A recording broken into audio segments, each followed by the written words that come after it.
It was February 13th, 2015, and I was single. Again.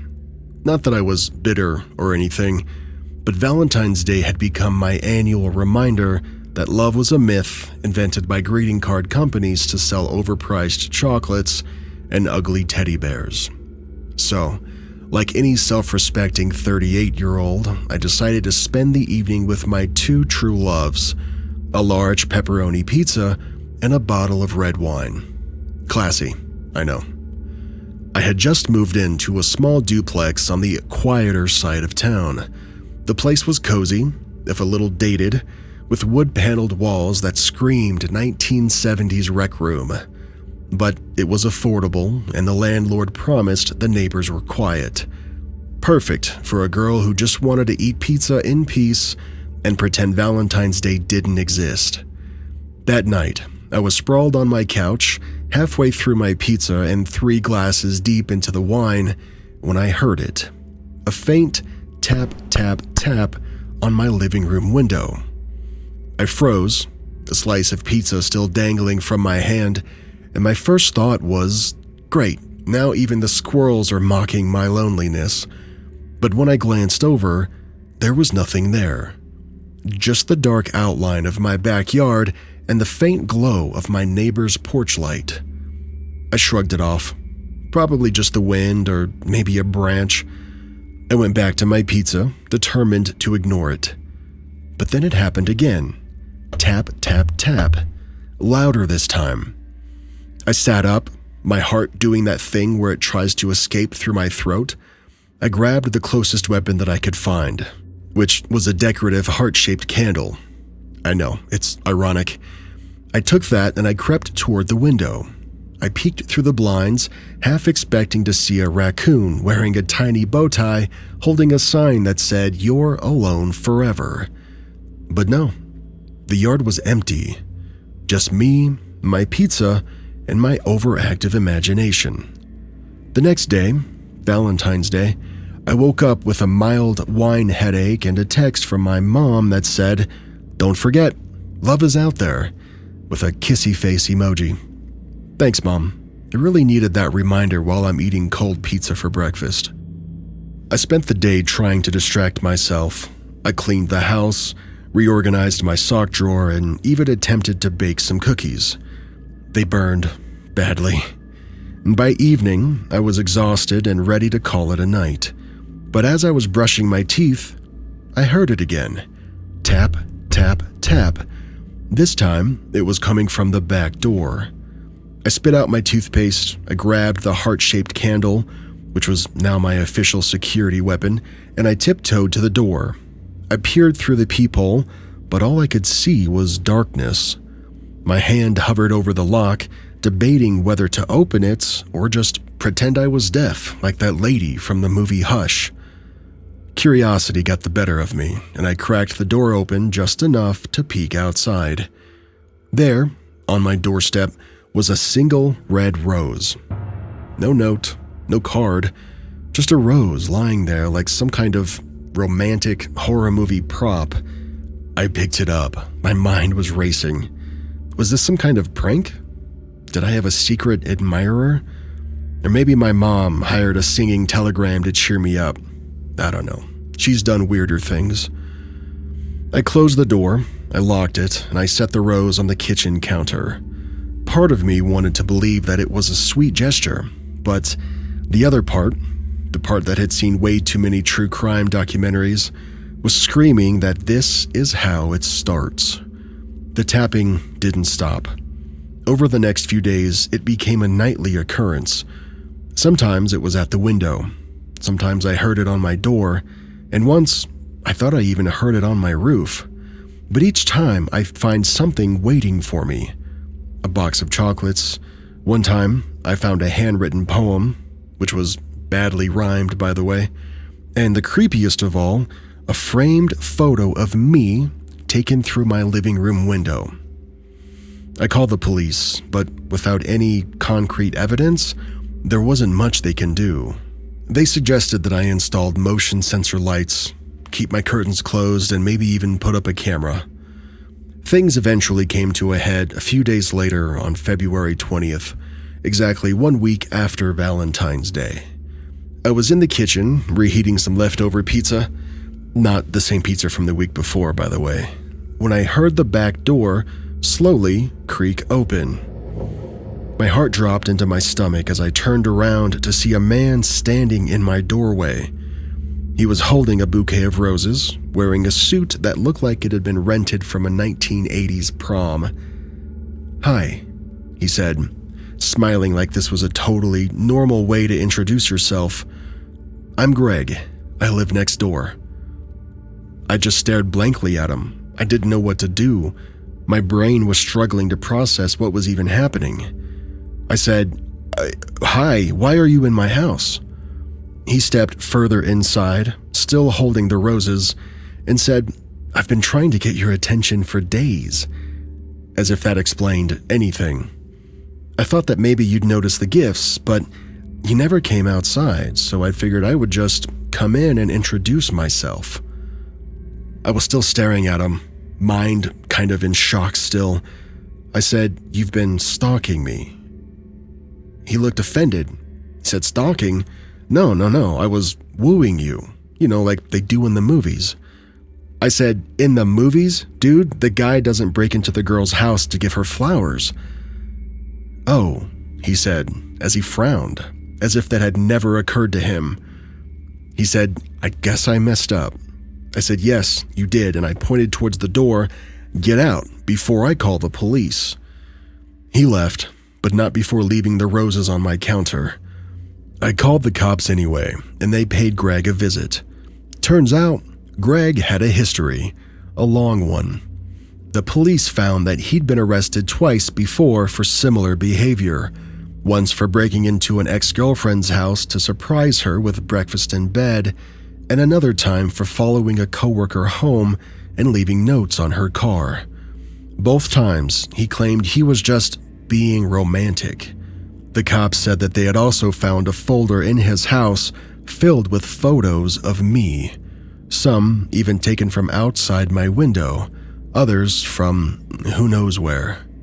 There were notes, too, detailing my daily routine, what I wore, even what I ate. It was beyond creepy. It was terrifying. Greg was arrested, and I got a restraining order. I moved out of that duplex as soon as I could, opting for an apartment with better security and no neighbors named Greg.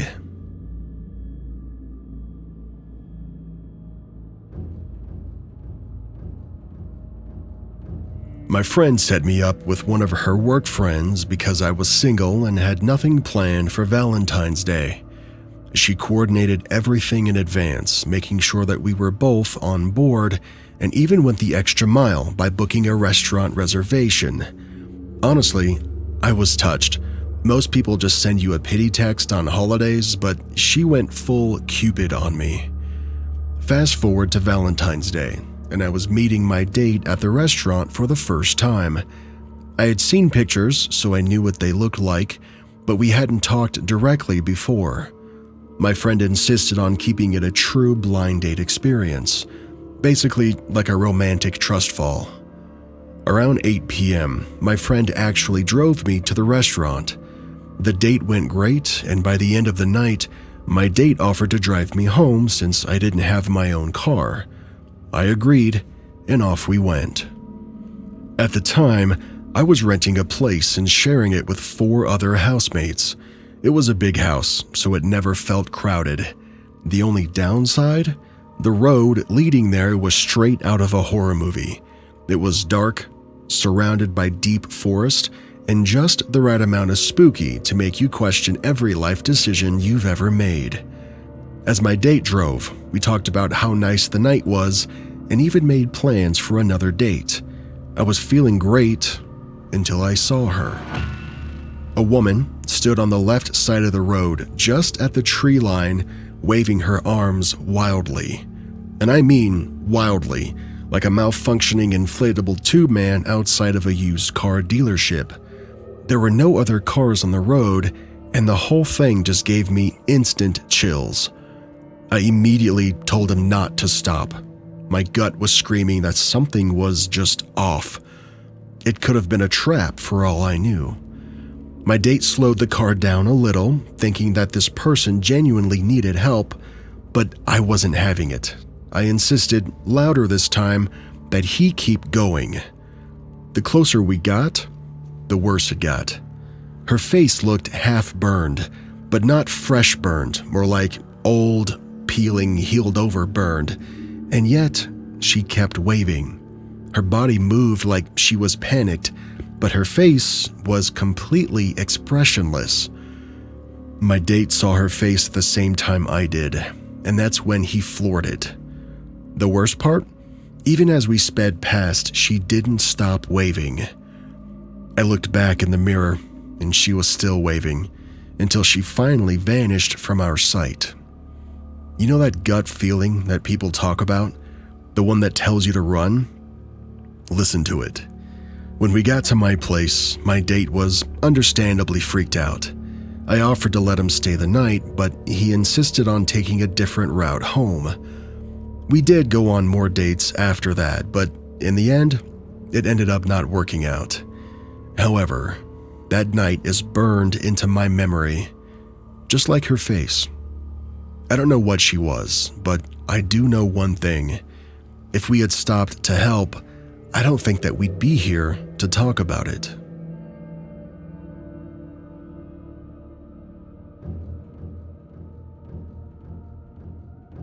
About 2 years ago, I was shopping for a Valentine's gift for my girlfriend because I figured, hey, why not be a decent boyfriend for once? The walk to the store from my place is about 5 to 10 minutes, long enough to regret not just ordering something online, but short enough that I convinced myself I'm getting exercise.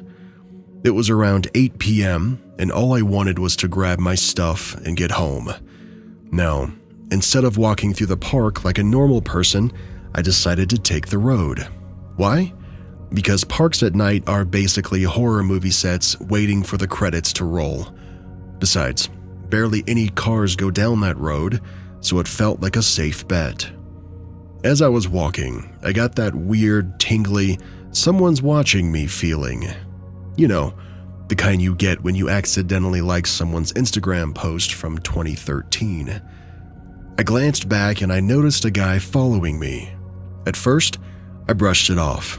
Maybe him and I were just headed in the same direction. Then he got closer and closer. And then, hey, kid. I ignored him because, let's be real, nothing good has ever followed those words. But then he said it again, this time with a little more I might be on a watch list energy. I turned around and suddenly he was close enough that I could smell his bad decisions. Now, I'm 6'1", which is usually tall enough to feel somewhat safe, but this guy was taller than me. Not NBA tall, but definitely I don't want to fight this dude tall. He tried to play it cool. He asked, "How's your night?" And for a split second, I felt bad for assuming the worst. Maybe he was just lonely and looking for someone to talk to. Maybe I was the bad guy here, judging him too soon. But, come to find out, I wasn't. He kept the conversation going and then asked, "Where are you going?" I told him, "The store." And that's when he walked up to a parked car and said, "I can give you a ride." "Sir, no." I politely declined, but he wouldn't drop it. "What about car surfing?" Now, I don't know what car surfing is, but based on his general vibe, I was pretty sure it wasn't a new rideshare app. He even tried to demonstrate, like this was some kind of sketchy sales pitch. No thanks, I'm good. At this point, I was officially creeped out. I kept walking, and thankfully, the store was close. He eventually gave up and left. Or so I thought. I grabbed a box of those candy heart chocolates, because nothing says I love you like chalky sugar, and a teddy bear, and then I started to head back home. And guess who was waiting for me? Same guy. But now, he was on the other side of the street, mirroring my every move, like a bad Tinder date that just won't take the hint. Then he yelled from across the street, "Hey!" I was officially in nope territory. I was in full panic mode. I turned around, and now he was jogging towards me. And here's the kicker. The car that he claimed was his was gone, meaning he either walked there, or worse, he wasn't alone. I played it cool, acted like I hadn't noticed the missing car, and he tried starting another conversation, but I cut him off with, "Hey, listen, I really need to get back." Then I took the fastest way home, which unfortunately meant an alley. I know, bad move. Every horror movie has taught us that alleys are where people go to become missing persons cases, but I really just wanted to get away.